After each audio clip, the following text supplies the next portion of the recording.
Aabutin pa raw na hanggang 51 araw ang supply ng petrolyo sa bansa. Pero kahit nadagdagan ng supply, hindi pa rin natatapos ang pagtaas ng presyo ng gasolina, diesel at kerosene. Saksi si Rafi Tima. Higpitan palalo ang sinturon dahil hindi pa tapos ang pagsirit ng produktong petrolyo. Ang diesel, tataas ng 12 pesos and 50 centavos kada litro, kaya maglalaro na sa 109 hanggang 144 pesos ang litro ng diesel. 2 pesos and 50 centavos naman ang itataas ng presyo ng gasolina, habang 2 pesos sa kerosene. Bagamat hindi pa rin pumipreno ang taas presyo, nadagdagan naman daw ang inventaryo ng bansa ayon sa Department of Energy. Dumating na kasi ang 142,000 na bariles ng diesel sa bansa, katumbas ng 22.58 milyon na litro. Bahagi ito ng 1.04 million barrels ng diesel na nakuha ng pamahalaan na inaasang darating sa mga susunod na linggo.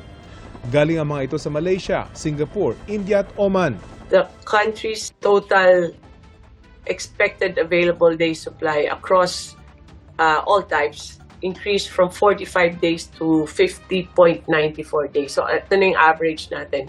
Sa kabila nito, pakiusap ng DOE, magtipid pa rin sa krudo at kuryente dahil wala pa rin nakakaalam kung hanggang kailan ang krisis na dulot ng gulo sa gitnang silangan. As a country, this is our major appeal to our fellow Filipinos that we support each other, sama-sama tayo. And let's try to magtipid tayo sa electricity and fuel. Pero ang challenge nga po, paano natin ito papaabutin sa ating mga barangay, lalong-lalo na sa isla, lalong-lalo na sa kabundukan.